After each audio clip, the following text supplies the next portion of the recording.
नागरिकता विधेयक प्रमाणीकरण भएको विरोधमा नेकपा एमालेले देशैभर प्रदर्शन गर्ने। नागरिकता विधेयक प्रमाणीकरण गरेर सांसदको विशेष अधिकार हनन भएको नेकपा एमालेको निष्कर्ष मेरो राजनीतिक भविष्य सिद्ध्याउन मुद्दा लगाइएको सफाई पाऊँ भन्दै टोपबहादुर रायमाझीको हारगुहार। नक्कली भुटानी शरणार्थी प्रकरणमा 18 प्रतिवादीको सकियो बयान। आइतबारदेखि थुनछेक बहस हुने। नागरिकता विधेयक खारेजीको माग गर्दै माइतीघरमा भीषण प्रदर्शन। प्रधानमन्त्री पुष्पकमल दाहाल प्रचण्डको भारत भ्रमण उपलब्धिपूर्ण, मोदी चाँडै नेपाल आउने। प्रधानमन्त्री प्रचण्डको भारत भ्रमणको तेस्रो दिन महाकालेश्वर मन्दिर पुगेर चढाए 108 किलोको रुद्राक्ष। नेपालमा 81% हिन्दू, क्रिस्चियन जम्मा 2% भन्दा कम। यी हुन् 12,000 भन्दा कम जनसङ्ख्या भएका 11 जाति। नेकपा एमालेले गर्यो पार्टी उपाध्यक्षको जिम्मेवारी बाँडफाँड। प्रदेश इन्चार्ज पनि तोकिए। कसलाई के जिम्मेवारी दियो त यसबारे सम्पूर्ण जानकारी। नक्कली भुटानी शरणार्थी प्रकरणमा पक्राउ परेका सबै अभियुक्तको बयान सकियो। आइतबारदेखि थुनछेक बहस हुँदै राष्ट्रिय स्वतन्त्र पार्टीकी सांसद सविता गौतमले गरिन् सुटुक्क बिहा। बालेनले प्रचार गर्छन् म हल्ला नगरी काम गर्छु भन्दै स्वास्थ्य मन्त्री बस्नेतको दावे। नेकपा एमालेले भन्यो रेशमलाल चौधरीलाई आम माफी विधिको शासनमाथि चुनौती। रेशमलाल चौधरीलाई आम माफी नागरिकता विधेयक प्रमाणीकरणमा देउबाले एक्लै निर्णय गरेको गगन थापाको आरोप। प्रधानमन्त्रीको भारत भ्रमणमा अग्निपथको विषय उठेन। गोर्खा भर्ती अन्य मोदीलाई प्रचण्डको जवाब। सीमा विवाद कायम राखेर सम्बन्धमा ब्रेक थ्रु हुन सक्दैन। कोशी नाम संशोधन गर्न चरको दबाव। के हुँदैछन् त कार्यक्रम यसबारे सम्पूर्ण जानकारी। तराईमा लु चल्न थाल्यो। आगामी 5 दिनसम्म तापक्रम उच्च रहने आकलन। अत्याधिक गर्मी बढेपछि तराईका अधिकांश विद्यालय बन्द। नेकपा एमालेले भन्यो प्रधानमन्त्रीको भारत भ्रमणमा नेपालका प्राथमिकताहरू ओझालमा परे र प्रहरीले मध्यराती दबावमा बयान लिएको। टेकनारायण पाण्डेको भनाई। बस पार्कबाट चलेन बस, असारदेखि कारबाही गर्ने काठमाडौँ महानगरपालिकाको चेतावनी। इजलासमा इन्द्रजितको इन्कारी बयान। कुनै कसुरमा मेरो संलग्नता छैन, सीसीटीभीबाट चेक गरे हुन्छ। सुनकोशी नदीमा गाडी खस्यो, 3 जना बेपत्ता। काङ्ग्रेस भ्रष्टाचारी जोगाउनेतर्फ अग्रसर। अब हेर्नुहोस् पुरा समाचार।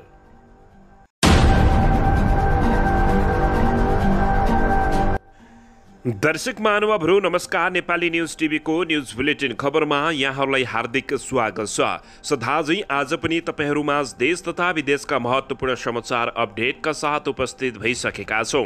दर्शक महानुभावहरू हामीलाई तपाईँहरूले कहाँदेखि हेर्दै हुनुहुन्छ नेपाल भए जिल्ला र ठाउँको नाम लेख्नुहोला। यदि विदेशमा हुनुहुन्छ भने आफू रहेको देशको नाम पनि लेख्न नभुल्नुहोला। र हाम्रो च्यानल नेपाली न्युज टिभीलाई अहिलेसम्म पनि सब्सक्राइब गर्नुभएको छैन भने सब्सक्राइब गर्नुहोला, साथै सँगै को बेल आइकनलाई दबाउन पनि नभुल्नुहोला। आउनुहोस् दर्शक महानुभावहरू आजको पहिलो तथा विशेष खबरतर्फ लागौं। दर्शक भने राष्ट्रपति रामचन्द्र पौडेलबाट नागरिकता विधेयक प्रमाणीकरण भएको विरोधमा नेकपा एमालेले देशैभर प्रदर्शन गर्ने भएको छ। शुक्रबार बसेको नेकपा एमाले सचिवालयको बैठकले राष्ट्रपतिबाट नागरिकता विधेयक प्रमाणीकरण हुनु सांसदको अपमान भएको ठहर गरेको छ। बैठकपछि उपमहासचिव प्रदीप कुमार ग्यावालीले भने अघिल्लो सांसदले पारित गरी प्रमाणीकरण गर्नका लागि पठाएको संवैधानिक समयसीमाभित्र प्रमाणीकरण नभएपछि निष्क्रिय अवस्थामा रहेको विधेयकलाई ताजा निर्वाचन भएर नयाँ प्रतिनिधि सभा गठन भइसकेको समयमा यस प्रतिनिधि सभाले पहिलो अधिवेशन सम्पन्न गरी दोस्रो अधिवेशन चालु रहेको अवस्थामा मन्त्री परिषदले विधेयक प्रमाणीकरणको सिफारिस गर्ने र राष्ट्रपतिबाट प्रमाणीकरण हुनु सांसदको अपमान भएको नेकपा एमालेको ठहर रहेको छ। उनले भने हाम्रो पार्टी विधेयक प्रमाणीकरणका क्रममा गरिएको संविधानको ठाडो उल्लङ्घन र सांसदको विशेष अधिकारको हननको देशभर सशक्त विरोध गर्ने बताएका छन्। यसैबीच उनले भने प्रधानमन्त्रीको विदेश भ्रमणको केही घण्टा अगाडि मात्रै संविधानको विधि प्रक्रिया विपरीत गरिएको यो नागरिकता प्रकरणले सरकार र राष्ट्रपति कार्यालयले नागरिकताको विषय नेपालको आन्तरिक मामिला नभई बाह्य चासोको विषय हो कि भन्ने नजर स्थापित गरेको समेत नेकपा एमालेको ठहर रहेको छ। नागरिकता विधेयक प्रमाणीकरण गरेर सांसदको विशेष अधिकार हनन भएको नेकपा एमालेले निष्कर्ष निकालेको हो। दर्शकबिन नेपालमा 81% भन्दा बढी मानिसहरूले हिन्दू धर्म मान्ने गरेको पाइएको छ। राष्ट्रिय जनगणना 2078 को जाति र धर्म सम्बन्धी तथ्याङ्क शुक्रबार सार्वजनिक भएको छ। जस अनुसार नेपालमा 10 वटा धर्म मान्ने मानिसहरूको बसोबास रहेको छ। जनगणना अनुसार नेपालको कुल जनसङ्ख्या 2,91,64,578 पुगेको छ। उनीहरूमध्ये सबभन्दा धेरै 2,36,77,744 जना अर्थात् 81.19% आफ्नो धर्म हिन्दू भएको बताएका छन्। यस्तै 23,93,594 जना अर्थात् 8.21% बौद्ध धर्म मान्ने गरेको पाइएको छ। 5.9% इस्लाम, 3.1% किरात र 1.7% क्रिश्चियन धर्म मान्ने गरेको पाइएको राष्ट्रिय तथ्याङ्क कार्यालयले जानकारी दिएको छ।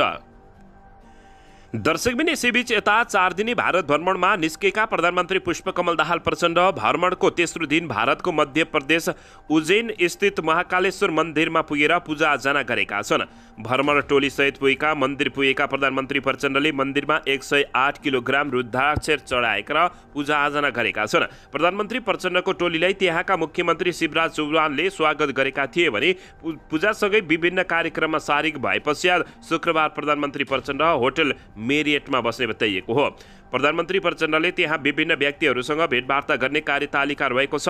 रात्रिभोजको आयोजना मुख्यमन्त्री चौहानले गरेका छन्।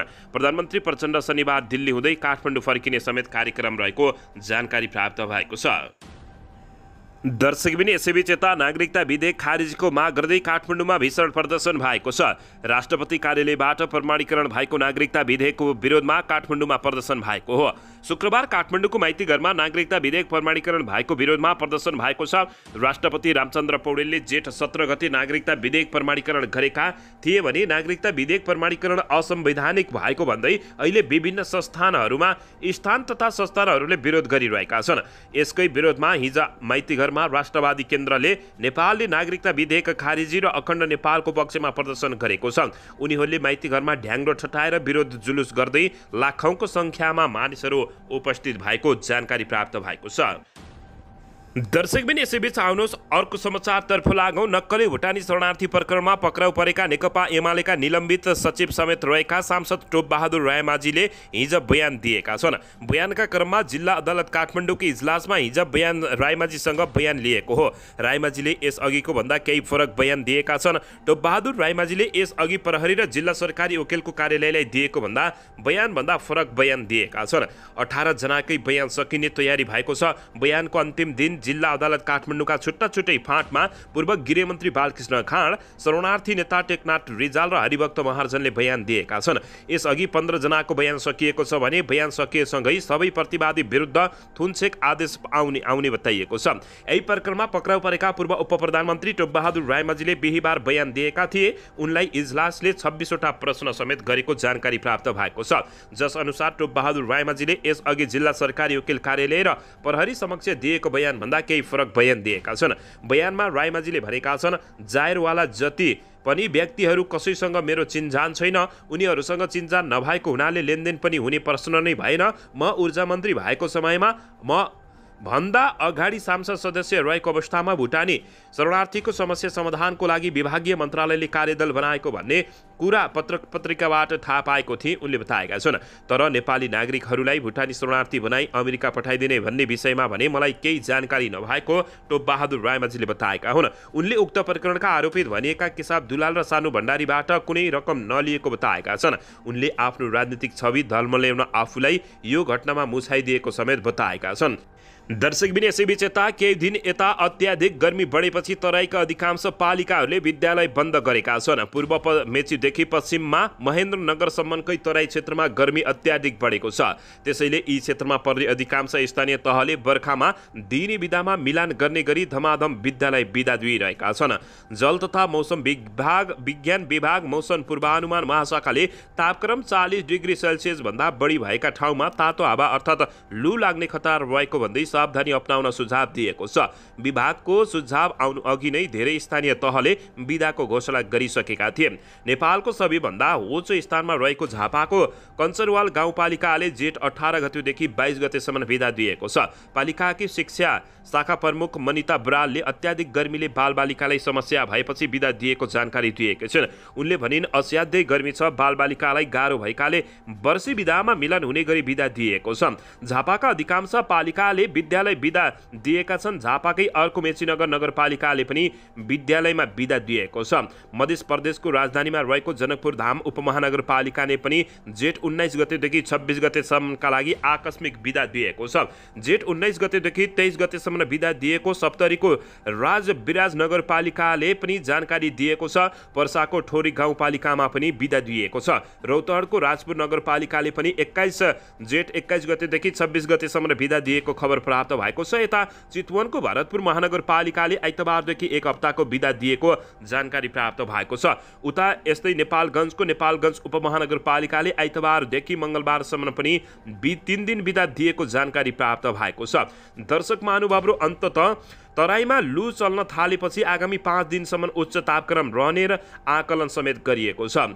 तराईमा लु तातो हावा चल्न थालेको छ। मौसम पूर्वानुमान महाशाखाका अनुसार अधिकतम र न्यूनतम तापक्रम औसतभन्दा बढी हुँदा मध्य र पूर्वी तराईमा विषम खालको र पश्चिम तराईमा हल्का लु चलिरहेको बताइएको छ। महाशाखाले शुक्रबार विशेष बुलेटिन जारी गर्दै काठमाडौँ उपत्यका सहित अधिकांश भूभागमा पछिल्लो 5 दिनदेखि अधिकतम र न्यूनतम तापक्रम वृद्धि भइरहेको जानकारी दिएको छ। दर्शकबिन यसैबीच यता नेकपा एमाले प्रधानमन्त्री पुष्पकमल दाहाल प्रचण्डको भारत भ्रमणमा नेपालका प्राथमिकताहरू ओझेलमा परेको बताएको छ। शुक्रबार बसेको सचिवालय बैठकपछि सञ्चारकर्मीहरूसँग कुराकानी गर्दै पार्टी उपमहासचिव प्रदीप कुमार ग्यावालीले नेपालका प्राथमिकताहरू नपरेको उनले बताएका छन्। उनले भारतले आफ्ना प्राथमिकताहरू मात्रै समावेश गरेको बताएका छन्। नेकपा एमाले प्रधानमन्त्रीको भारत भ्रमण दौरान सकभर टिप्पणी गरेर विवादमा ल्याउन चाहँदैन, यो हाम्रो नीति पनि होइन हो उनले बताएका छन्। उहाँ फर्किनु भएपछि विस्तृत कुरा पार्टीले राख्नेछ। अहिलेलाई यति बुझौँ, नेपालको प्राथमिकतामा रहेका कुरा ओझेलमा परेका छन्। भारतले आफ्ना प्राथमिकता मात्र समावेश गरेको उनले बताएका छन्। नेकपा एमालेका नेताहरूले भ्रमण अघि प्रधानमन्त्री प्रचण्डलाई पञ्चेश्वर लगायतका विषयमा पनि भारतसँग छलफल गर्न सुझाव दिएका थिए। पार्टी अध्यक्ष ओलीले भने अखण्ड भारतमा नेपाली भूमि समावेश गरेको भन्दै भारतले प्रधानमन्त्रीले कुरा उठाउनु पर्ने माग राखेका थिए। बिहीबार प्रधानमन्त्री प्रचण्ड र समकक्षी नरेन्द्र मोदी बीच द्विपक्षीय भेटवार्ता गरेका थिए। सो क्रममा नेपाल र भारत बीच विभिन्न 7वटा सम्झौता पत्रमा हस्ताक्षर भएको थियो। दर्शकबिन यसैबीच यता स्वास्थ्य तथा जनसङ्ख्या मन्त्री मोहन बहादुर बस्नेतले स्वास्थ्य संस्था अनुगमनमा काठमाडौँ महानगरपालिकाका मेयर बालेन्द्र शाहले अनावश्यक प्रचार मात्रै गरेको बताएका छन्। शुक्रबार मन्त्रालयमा आयोजित पत्रकार सम्मेलनमा मन्त्री बस्नेतले बालेनले बढी प्रचार गरेको र आफूले गोप्य रूपमा स्वास्थ्य संस्थाको अनुगमन गरिरहेको बताएका छन्। अस्पतालको अनुगमन गर्नका लागि हामीले कार्ययोजना बनाइरहेका थियौँ र 10% विपन्न र लक्षित वर्गलाई अस्पतालले दिनुपर्ने सेवाको विषयलाई लिएर काठमाडौँका मेयर बालेन्द्र पनि मलाई भेट गर्न आउनु भएको थियो, मन्त्री बस्नेतले भनेका हुन्। त्यसबेला मैले यो विषय मन्त्रालयको कार्ययोजनामा परिरहेकाले बाहिर प्रचार प्रसार नगरी अनुगमन गर्ने बताएको थिएँ, तर बालेनले 1 हप्ताभित्र काम नभई आफै एक्सनमा उत्रिने भाषामा उहाँले प्रचार गर्नुभएको उनले बताएका छन्। 1 हप्ताभित्र स्वास्थ्य मन्त्रालयले गरेको अनुगमनको कामको रिजल्ट पनि दिइने भनेको कुरा उल्लेख गर्दै 1 हप्ता पुरा नगर्दै अनुगमन गरेको बताएका छन्। उहाँलाई हामीले अस्पताल अनुगमनमा लैजान बताएका थियौँ। प्रक्रिया हामी सुरु गर्छौँ, कुन दिन गर्ने भनेर गोप्य पनि राख्छौँ। तपाईँलाई पनि खबर गर्दछौँ, तर खबर गर्दा आउनुहोस् भनेका थियौँ। मन्त्री बस्नेतले भने आज हामी अनुगमनमा निस्किनुभन्दा 1 घण्टा अगाडि भनेर योजना भनेर बसेका थियौँ, तर यो 1 हप्तामा उहाँलाई नेपालमा फेला नपारिएको समेत बताएका छन्। यसैबीच उनले भने यो प्रचार गर्ने शैलीभन्दा कम गर्ने शैली काम जोड दिनुपर्दछ, तर उहाँले मसँग भेटेर बाहिर निस्किएपछि फेसबुकमा हल्ला गर्नुभयो। मैले अनुगमनमा बालेनलाई पनि बोलाएको आउनु भएन, उहाँ नेपाल बाहिर हुनुहुन्छ भन्ने सुने मन्त्री बस्नेतले बताएका छन्। उनले यसैबीच बालेनले प्रचार गर्छन्, म हल्ला नगरी काम गर्छु भन्दै स्वास्थ्य मन्त्रीले ठोकुवा गरेका छन्। दर्शकबिन यसैबीच यता राष्ट्रिय स्वतन्त्र पार्टीकी सांसद शोभिता गौतमले विवाह गरेकी छिन्। उनले जेठ 7 गते विवाह गरेकी हुन्। सङ्घीय सांसद शोभिता गौतमले चितवनका व्यवसायी गिरहेन्द्र घिमिरेसँग विवाह गरेको उनको सचिवालयले जानकारी दिएको छ। विवाहका तस्बिर भने दुवै पक्षले अहिलेसम्म सार्वजनिक गरेका छैनन्। शोभिता काठमाडौँ क्षेत्र नम्बर 2 बाट निर्वाचित सांसद हुन् भने 28 वर्षीय शोभिताले सांसदमा आफ्नो उपस्थिति पनि प्रभावशाली रूपमा देखाउँदै आएकी छिन्। शोभिता र गिरहेन्द्र केही समयदेखि प्रेम सम्बन्धमा रहेका थिए। गिरेन्द्र हिमालयन वर्ल्ड्स र ग्रिसमा ब्रोडकास्टिङमा आबद्ध छन्। शोभिता अहिले जापानमा रहेको समेत जानकारी प्राप्त भएको छ। दर्शक महानुभाव, अन्ततः राष्ट्रिय स्वतन्त्र पार्टीकी सांसद शोभिता गौतमले विवाह गरेकी छिन्। उनलाई हाम्रो टिमको तर्फबाट वैवाहिक जीवनको धेरै धेरै शुभकामना छ। दर्शकबिन यसैबीच आउनुहोस् अर्को समाचारतर्फ लागौँ। नक्कली भुटानी शरणार्थी प्रकरणमा 18 प्रतिवादीको बयान सकिएको छ। आइतबारदेखि थुनछेक बहस हुने भएको छ।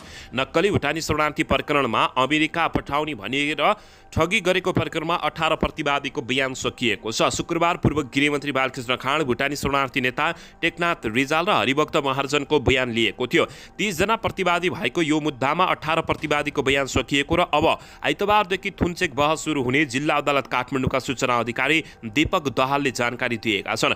थुनछेक बहस भनेको अभियुक्तलाई थुनामा राखेर मुद्दा अगाडि बढाउने कि धरौटी वा साधारण तारिखामा राखेर मुद्दा अगाडि बढाउने भन्ने बहस भएको बताएका छन्।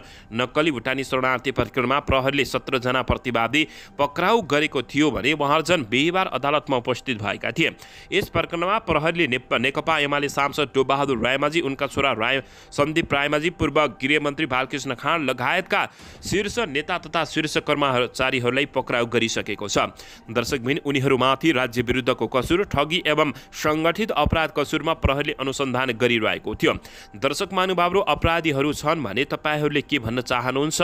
कस्तो उनीहरूलाई सजाय होस्, कमेन्ट बक्समा सजाय लेख्न नभुल्नुहोला। दर्शकबिन, यता भने नक्कली भुटानी शरणार्थी प्रकरणमा पक्राउ परेका सचिव टेकनाथ पाण्डेले प्रहरीले मध्यराती दबावमा बयान लिएको बताएका छन्। काठमाडौँ जिल्ला अदालतमा बयानका क्रममा प्रहरीले आफूलाई दबावमा पारेर मध्यराती बयान लिएको बताएका हुन्। मैले अनुसन्धान अधिकारी समक्ष गरेको बयान दबावमा गरेको हुँ। मध्यरात निन्द्रामा भएको अवस्थामा मेट्रो प्रहरीमा पटक पटक लगेर प्रहरी घेरामा राखेर बयान लिएर अन्तिममा सरकारी वकिलको सही छाप गराइएको हो उनले बताएका छन्। उनले भनेका छन्, अनुसन्धानमा भएको बयान केही मैले लेखाएँ बमोजिमको सत्य हो भने केही बेहोरा प्रहरीको बहकमा गरिएको उनले बताएका छन्। सो सम्बन्धमा मैले मेरो अनुसन्धान भएको मिति 2080 जेठ 3 गतेको थप बयानमा समेत खुलाएको छु। उनले आफू निर्दोष रहेको र शरणार्थी प्रकरणमा कुनै पनि गलत काम नगरेको अदालत समक्ष बयान दिएका छन्। दर्शकबिन, यसैबीच यता रेशमलाल चौधरीलाई आम माफी नागरिकता विधेयक प्रमाणीकरणमा देउबाले एक्लै निर्णय गरेको गगन कुमार थापाले बताएका छन्। सत्तारूढ दल नेपाली काङ्ग्रेसका महामन्त्री गगन कुमार थापाले पार्टी सभापति शेरबहादुर देउबा विरुद्ध सङ्घर्षण गर्ने चेतावनी दिएका छन्। महामन्त्री गगन कुमार थापाले पार्टी सभापति देउबाको एकल सहमतिमा सरकारले पार्टीको आधारभूत मूल्य मान्यता विपरीत रेशमलाल चौधरीलाई आम माफी दिने, नागरिकता विधेयक राष्ट्रपतिले प्रमाणीकरण गर्ने लगायतका काम गरेको आरोप लगाउँदै त्यस्ता गतिविधि विरुद्ध सङ्घर्षण गर्ने बताएका छन्। प्रेस युनियन नेपालले शुक्रबार काठमाडौँमा आयोजना गरेको एक कार्यक्रममा उनले पार्टीलाई उठ्नै नदिने गरी सभापति शेरबहादुर देउबाले सरकारलाई दिएका ती सहमति आफूलाई सह्य नहुने बताएका छन्। उनले अब पार्टी सभापति देउबाले गर्दै आएका यस्ता गलत निर्णयको सङ्घर्ष गरेर पनि रोक्नुपर्ने भन्दै साथ दिन पार्टीका नेता तथा कार्यकर्ता समक्ष आग्रह गरेका छन्। महामन्त्री गगन थापाले पार्टी सभापति देउबाका एकल निर्णयहरू आफूले विगतमा मान्दै आएर गल्ती गरेको उल्लेख गर्दै अब त्यस्तो गल्ती गर्ने पक्षमा आफू नरहेको पनि पटक पटक दोहोऱ्याएका छन्। काङ्ग्रेस बदल्नुपर्ने भएकाले आफूले आफैलाई बदल्न चाहेको उनको भनाइरहेको छ। उनले भने केही दिन बीचमा नेपाली काङ्ग्रेस संलग्न भएको सरकारले केही गम्भीर, महत्त्वपूर्ण, दीर्घकालीन महत्त्वको र जनचासोको निर्णयहरू गर्यो। पहिलो निर्णय आम माफीको विषयमा, दोस्रो निर्णय नागरिकता विधेयकको विषयमा, तेस्रो निर्णय प्रदेश सरकारमा काङ्ग्रेसको सहभागिताका लागि गरिएको मन्त्रालय पनि तोडफोड गर्ने विषयको सन्दर्भमा, त्यस्तै अर्को निर्णय सांसद विकास कोषको सन्दर्भमा, यस्ता कैयौँ विषयहरू छन्। यी सबै विषयहरूका सन्दर्भमा नेपाली काङ्ग्रेसको पार्टी सभापतिले मुख्य नेतृत्वले एक्लै गर्नुभएको निर्णय हो उनले बताएका छन्। आजको दिनसम्म मैले यसलाई सहँदै आएँ, अब म सहन्न, मैले आफूलाई बदल्ने हो। ती निर्णयहरूको भारी पार्टीका तमाम सदस्यहरूले बोक्नुपर्ने स्थिति बनेको भन्दै उनले निकै आक्रोश पोखेका छन्। दर्शकबिन यसैबीच यता नेकपा एमाले रेशम चौधरीलाई आम माफी विधिको शासनमाथिको चुनौती भएको निष्कर्ष निकालेको छ। नेकपा एमाले सरकारले रेशमलाल चौधरीलाई आम माफी दिएको प्रति आपत्ति जनाएको छ। शुक्रबार बसेको नेकपा एमाले सचिवालय बैठकले रेशमलाल चौधरीलाई आम माफी दिनु विधिको शासनमाथिको चुनौती भएको ठहर गरेको हो। बैठकपछि एमाले उपमहासचिव प्रदीप ग्यावालीले गणतन्त्र दिवसको सन्दर्भमा पारेर जेठ 15 गते टिकापुर घटनाका आरोपी रेशमलाल चौधरीले आम माफी दिनुले गम्भीर प्रश्न उठाएको बताएका छन्। उनले सर्वोच्च अदालतको फैसलाको पूर्णपात समेत नआउँदै सत्ता स्वार्थका लागि चालिएको कदमले विधिको शासनलाई चुनौती दिएको बताएका छन्। उनले यस कार्यले दण्डहीनतालाई संस्थागत गर्ने कर्तव्य पालना सिलसिलामा खटिएका सुरक्षाकर्मीको मनोबल गिराएको महसुस पार्टीले गरेको पनि बताएका छन्। यस घटनाले सरकारले सर्वसाधारणको पीडामा नुनचुक छर्किने काम गरेको बताएका छन्। सर्वोच्च अदालतको फैसलाको पूर्णपात समेत नआउँदै नितान्त सत्ता स्वार्थका लागि गरिएको कदमले विधिको शासनमा चुनौती दिएको उनले बताउँदै एमाले रेशमलाल चौधरीले आम माफी विधिको शासनमाथि चुनौती भएको बताएका छन्। दर्शकबिन यसैबीच नेकपा एमाले पार्टीले उपाध्यक्षहरूको जिम्मेवारी तोकेको छ। महाधिवेशनको 1 वर्षपछि नेकपा एमाले सचिवालय बैठकले जिम्मेवारी तोकेको हो। यस्तै बैठकले प्रदेश इन्चार्ज पनि तोकेको छ। निर्णय अनुसार वरिष्ठ उपाध्यक्ष ईश्वर पोखरेललाई आयोजना तथा नीति परराष्ट्र मामिला विभाग र राष्ट्रिय हित तथा सुरक्षा विभागको जिम्मेवारी दिएको छ। उपाध्यक्ष युवराज ग्यावालीलाई मानव स्रोत विकास, शिक्षा, विज्ञान तथा प्राविधिक, श्रम तथा रोजगार विभागको जिम्मेवारी दिएको छ। अष्टलक्ष्मी साक्यलाई सामाजिक विकास, सामाजिक सुरक्षा तथा समाज कल्याण, उपभोक्ता हित संरक्षण तथा सुशासन तथा रामबहादुर थापालाई कृषि तथा उद्यमशीलता विभागको जिम्मेवारी दिएको जानकारी प्राप्त भएको छ। दर्शकबिन यसैबीच यता भारतको औपचारिक भ्रमणमा रहेका प्रधानमन्त्री पुष्पकमल दाहाल प्रचण्डले भ्रमणबारे दिल्ली स्थित नेपाली दूतावासले शुक्रबार 4 पृष्ठ लामो विज्ञप्ति जारी गरेको छ। विज्ञप्तिमा नेपाली दूतावास दिल्लीले प्रधानमन्त्रीको 4 दिने भ्रमण पूर्ण रूपमा सफल र उपलब्धिमूलक रहेको उल्लेख गरेको छ। भ्रमणका क्रममा दुवै देशका प्रधानमन्त्रीले सीमा विवादबारे छलफल गरेको दूतावासले जनाएको छ। भारतीय समकक्षी नरेन्द्र मोदीसँगको छलफलमा प्रधानमन्त्री प्रचण्डले सीमा समस्यालाई समाधान गर्न द्विपक्षीय कूटनीतिक संयन्त्र बनाउनु पर्ने प्रस्ताव पनि गरेको दूतावासले जनाएको छ।